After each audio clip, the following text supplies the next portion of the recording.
Hello everyone, Burton's back. We're continuing with our Old Town series. Last time in the series we were concentrating on getting ourselves some strong alliances. We sent my sister over to Brightwater Keep to marry Lord Garrett. There she is there, Mega. So straight away we've got ourselves an okay thing there. Obviously she's got some ambitions of her own, but we'll have to keep an eye on that. But for now, as long as we keep Garrett on side, we should be okay. We've also agreed a betrothal with my second son with Rylena Redwin. And so there's Gerald there. She's 5 years old, he's only 1, so that's going to take some time to come to fruition in respect to that itself. One of the things we'll keep an eye on is up here in Coldmont. As we can see here, we do have blood relations to them because my sister is also an Osgrey. In the future, we might be able to get a slight claim on that, and then if we do, we may very well press that to get ourselves a foothold in the northern part of the Reach. As we can see with the Reach itself, we do have the King Mern. He's still on the throne there. He's only got a truce with the Redwinds itself, nothing too much happening there. We've got to keep an eye on Aegon. Aegon is still sitting on Dragonstone. It looks like he's given up on his quest, whatever he was doing in Essos last time. And he's sitting behind his walls there, so I don't think it'll be too long before he actually moves on Westeros, especially with what's happening here. As you can see, there's a little bit of a rebellion going on. Oh, what's this? It's the glorious Lord Bamford. May you live in harmony and contentment. We'd like to appoint you as a Master of Coin. What do you say? It might be better for us to actually do that right now. Yeah, so we'll go ahead, we'll accept that. If we're in the court, it gives us more opportunity to influence things in the Reach, so that's fine for now. This needs to be kept an eye on, only because if we're keeping an eye on it, you can bet yourself that Aegon and maybe one of the other two lordships are keeping their eye on it as well. Because it's important you look for whatever advantage you can, which is one of the reasons why we've got Master Kyle here in Somerset, trying to generate a little claim. So we're trying to take a little bit of power away from the Tarleys. As of right now, the Tarleys are clueless. As soon as we press a claim, if we do manage to get one, that's going to change things a little bit. So I believe time is right to do that, because as you can see, Lord Oswald, he isn't the strongest of characters. He does consider himself a little bit ruthless though. His line of succession is also secure, so if we do take that, we're going to have to take it by force.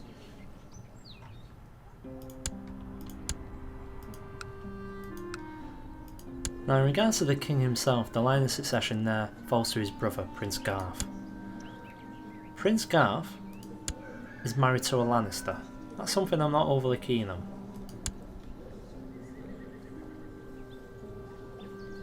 And he's also got the High Lordship. So Theodore, no wonder he's not liking that.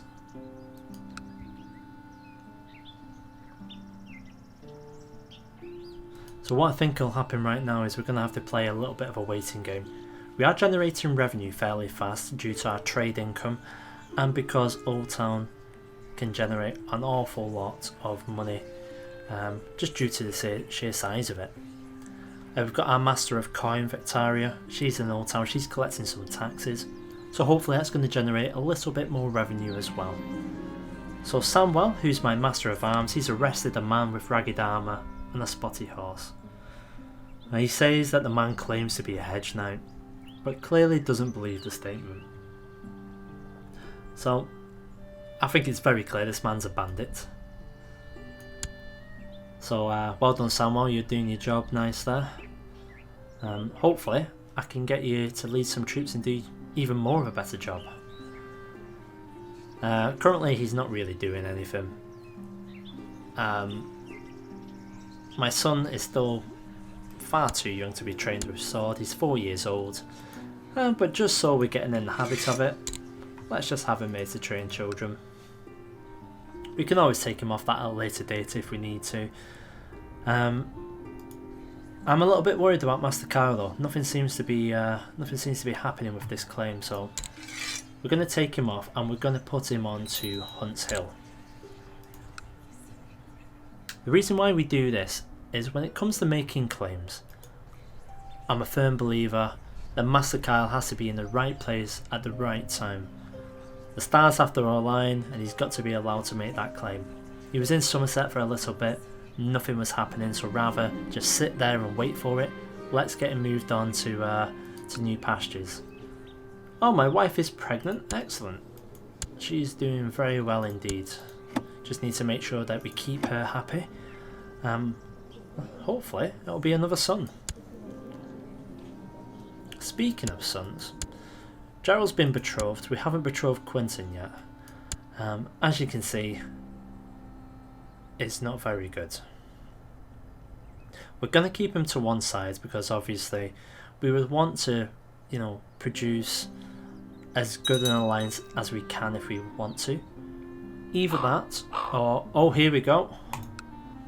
We're just in. We have a claim on Hunt Hills. We're going to use that straight away. Let's see how that affects Lord Oswell. Has he got wind of it? Not yet. That's perfect. He's unaware.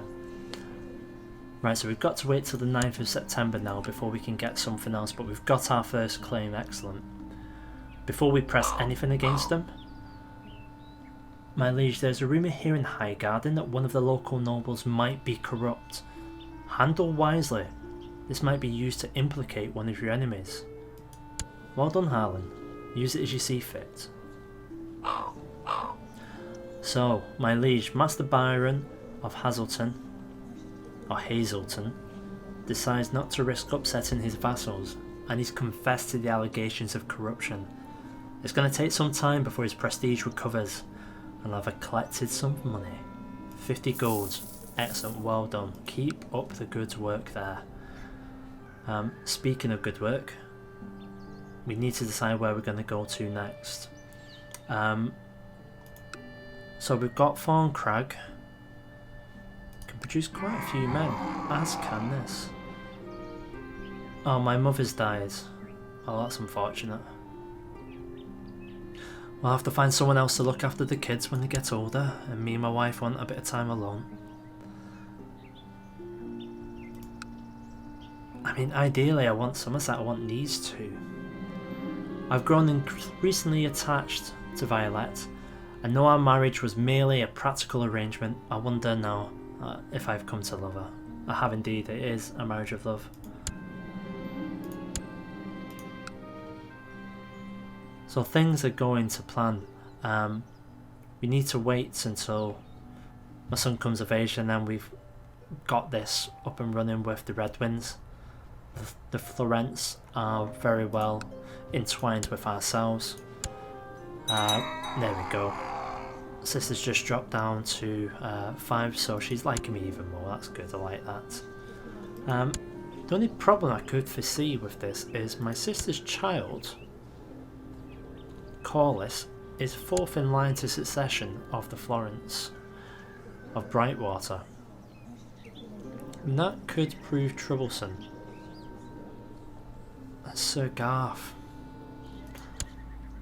Maybe.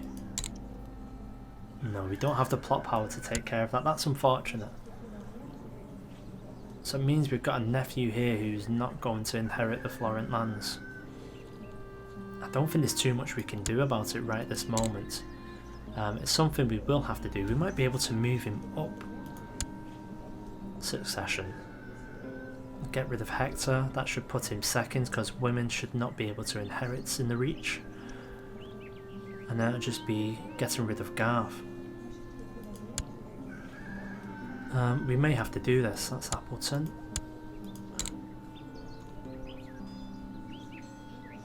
Could we risk it? He's 59 years old. We might have to. Let's give it a bit of time, and we'll see, because we might very well need their assistance against the Tarleys. So excellent, we just got some more money from collecting taxes. We're going to stop that for now, we don't want to annoy too many people. We've had a daughter. It's Alisan is her name. That's not too bad. Thankfully she takes after myself and her mother, so she is very quick-witted. Sadly Gerald isn't.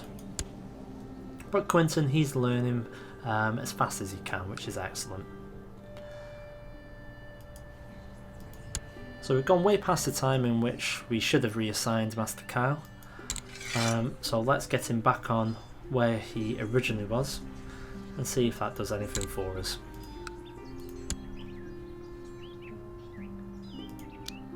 So all in all, successful so far. What's happening with Harrenhal? They're still at war. This is a mighty big war. And they're hostile against the Storm King as well. What is going on there? So Storm's End is at war with Harrenhal. All over Edgerton. Very odd. It all happened so quickly, I barely registered the events. A noble has been attacked and we were dragged away from us by the kidnapper. Who was it? Sir Clifford. Okay, let's get in there and get you saved, whoever you are, Sir Clifford. Ah. So he was subject to a kidnap attempt today. He's clearly shocked.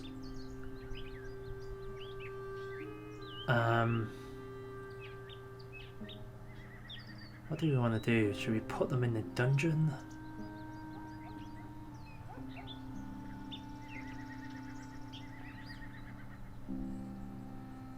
I don't want to be content. We're going to go for this. We're going to do the just thing. So the great news is we've now improved our learning, so we can move on to something else now. We're not going to go and gain an honorary title because we are already Master of Coin for the Reach. That's completely fine. No need to adopt a lifestyle right this moment. We're going to go ahead and try and improve our combat ability. So I want to be a better fighter essentially. Right now I'm a knight, which is fine. But if I'm going to be leading a few wars, which I hope to do in the future, I want to lead by example.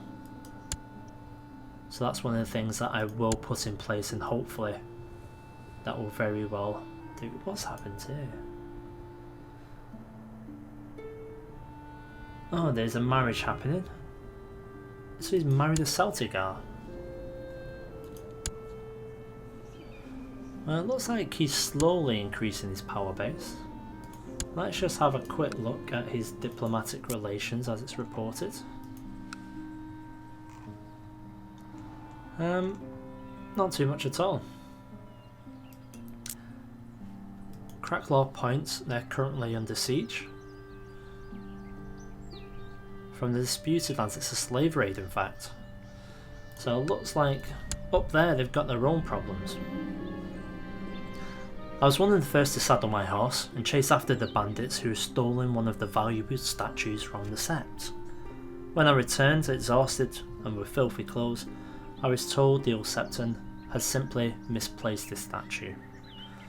Well, at least he appreciated my efforts, but that's the last time I'm going to go chasing after anything from that sept.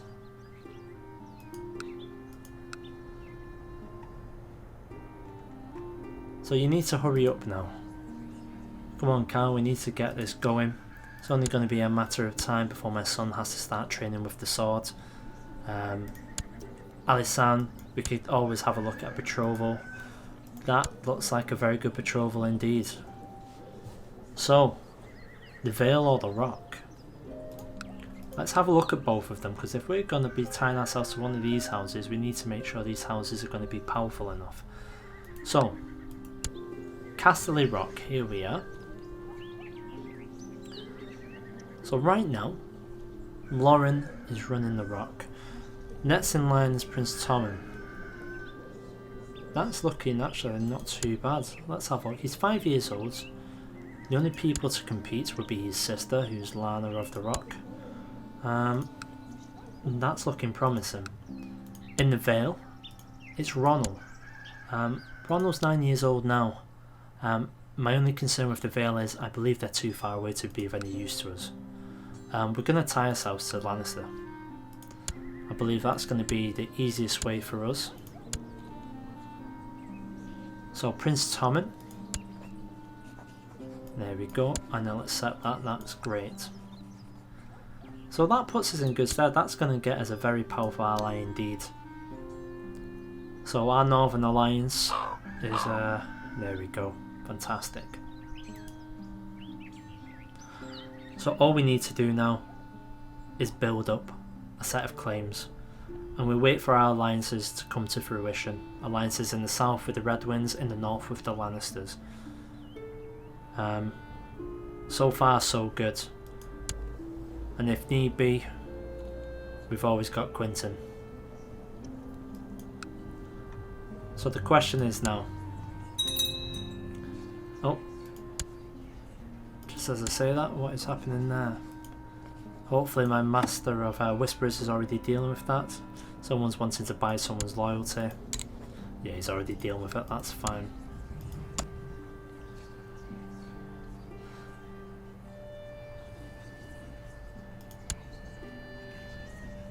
So we've got an option for a plot. Master Almond of the Reach. To have him in our pocket, so to speak.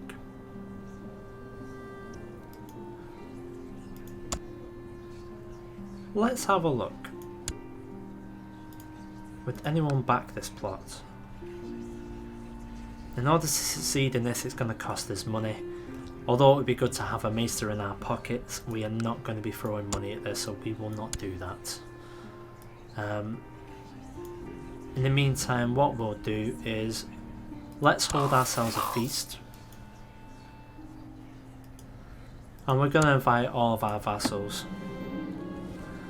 So the wandering minstrel entered the castle singing and did not stop until he found me. With a flourishing bow and one long sad tone from his lute, he finished his song and asked for my patronage. So we'll take him. No feast is complete without boar meat, so who will get the prestigious task of hunting and slaying the boars needed for the feast? Well, I'm going to send out my marshal for that. Or should I hunt it myself? No, we'll go for my marshal for now. He's much better with a spear than I am. So hopefully he'll bring back a bigger bow, enough for all of my guests. So that's going to hopefully keep all of my vassals happy. They're all in a very good state right now, which is great. That's exactly where we want them. Might be worthwhile just having a look at a few things in regards to the feast itself. One of them is going to be the food. As usual, we're going to spend lavishly on the food. So they're going to cost us 6 gold. So Victaria, my master of coin, said that's completely fine. She'll take care of that. So preparations are made. Let's send out the invites. Everyone should be attending. I don't see any reason for anyone not to. My brother-in-law is he's doing not too bad.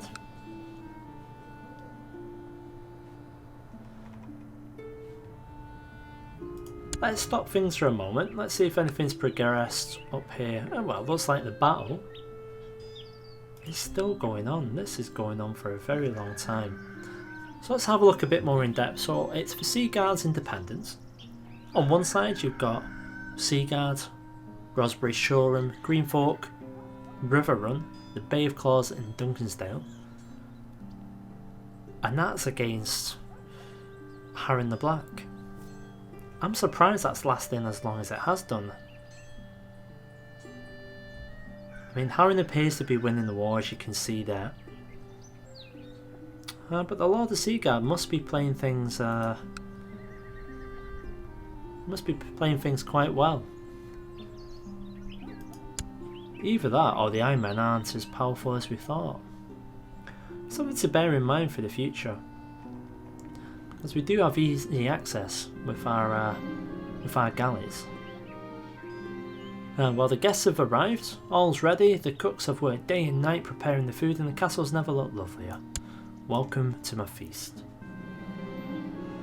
So the minstrel sang and the ladies wept, the minstrel sang and the lords laughed. His performance at my feast was above my expectations, and I've congratulated myself for hiring him. Well done. So we've increased our general opinion, and our diplomacy is also increased as a result, which is good. Money well spent, people are happy, and we've improved ourselves as a result of that. We need to hurry up and get ourselves a claim, but that's something we're going to wait on until next time. So, this episode is going to end here, as usual. Thank you very much for all the words of encouragement and all the positive comments. Next episode, after this one, will hopefully be up in about 2 days' time, which would be Sunday or Monday. And you never know, there may also be a final episode of the Malister series. Cheers, guys.